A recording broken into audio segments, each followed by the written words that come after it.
pada kali ini kita akan membahas tentang Forum Group Discussion Komunikasi Bisnis Materi 2.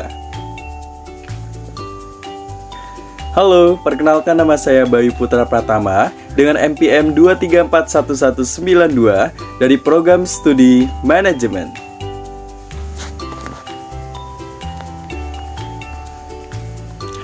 Apa itu FGD?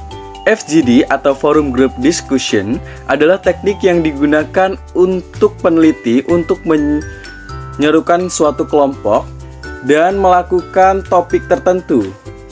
Nah, dan beberapa kelompok terpilih, peneliti biasanya membuat kesimpulan tentang pendapat tentang topik tertentu. Kemudian tujuan dari FGD adalah memperoleh sebuah masukan atau suatu informasi nih tentang persoalan yang bersifat lokal atau spesifik. Nah, untuk menyelesaikan dari perkara tersebut dapat ditentukan oleh pihak lain atau masukan. Next adalah syarat dalam FGD. Yang pertama adalah menentukan satu moderator, adanya satu pencatat proses, kemudian ada satu pengembangan peserta, ada 1 hingga 2 orang logistik dan juga bloker, kemudian mempunyai jumlah peserta yang kelompok diskusi terbatas, kemudian dilakukan dengan populasi secara homogen, dan juga mempunyai ciri-ciri yang singkat dan kerjasama yang telah ditentukan sesuai dengan berdasarkan atas hasil penelitian. Jadi maksud dari kelompok homogen ini sama-sama kelompok pro dan juga sama-sama kelompok kontra, seperti itu. Selanjutnya adalah perbedaan interview dengan FGD. Nah, perbedaannya terletak dari mana nih? Kalau misalnya interview itu adanya per orang atau kandidat berbicara sama recruiter. Sedangkan FGD itu dilaksanakan 4-15 orang pada ruangan yang sifatnya terbuka. Kemudian durasi FGD itu biasanya lebih lama dibandingkan dengan durasi interview. FGD itu biasanya dari sekitar 60-90 menit, tergantung pada diskusinya. Selanjutnya adalah karakteristik FGD.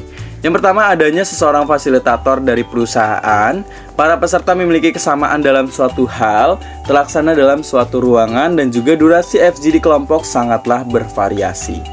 Nah, 3 langkah-langkah pelaksanaan FGD. Yang pertama adalah persiapan sebelum FGD.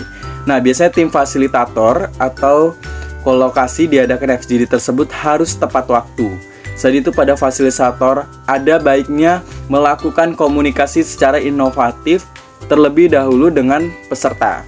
Kemudian dalam pemilihan ruangan juga tim fasilitator dapat menentukan sebuah ruangan yang baik dan juga nyaman. Tujuannya agar peserta hadir dapat berpartisipasi secara optimal. Seperti itu. Jadi jangan lupa dipersiapkan dulu sebelum FGD-nya dimulai, itu fasilitatornya. Kemudian selanjutnya adalah pembukaan FGD.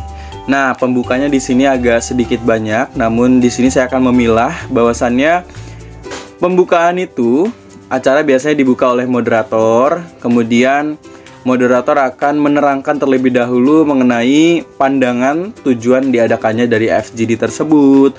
Kemudian juga setiap fasilitator masing-masing peserta dengan perannya.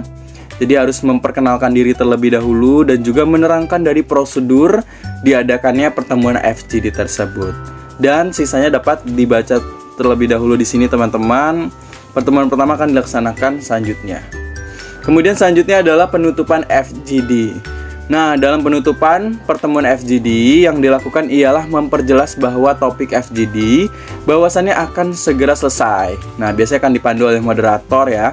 Kemudian sampai saat tahapan penutupan akhir pertemuan, sampaikan pula sebuah ucapan terima kasih kepada seluruh peserta FGD tersebut. Jadi kalau kita buka pasti ada penutup, jadi jangan lupa itu. Ya, biasanya akan ada kesimpulan dari hasil FGD tersebut. Seperti itu. Dan ini dia 3 langkah-langkah dalam pelaksanaan FGD yang baik. Kemudian terakhir adalah faktor dari kegagalan FGD. Yang peserta ialah karakter dari seseorang peserta yang konsumen, di mana biasanya dapat terjadi karena para peserta yang pasif gitu, kurang berbicara, seperti itu. Kemudian yang kedua, dinamika kelompoknya. Biasanya hal-hal terjadi pada saat diskusi berlangsung nih, peserta sangat dominan dan menguasai para peserta lainnya, mau bagus sendiri, seperti itu.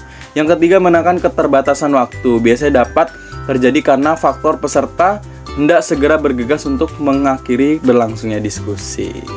Itu jadi 3 faktor kegagalan ini dapat dilihat bahwasanya kita harus berseimbang kepada teman kita di saat kita melakukan FGD agar kita bisa membagi waktu dan juga membagi teman kita untuk berbicara. Sekian presentasi dari saya tentang forum group discussion. Terima kasih. Wassalamualaikum warahmatullahi wabarakatuh.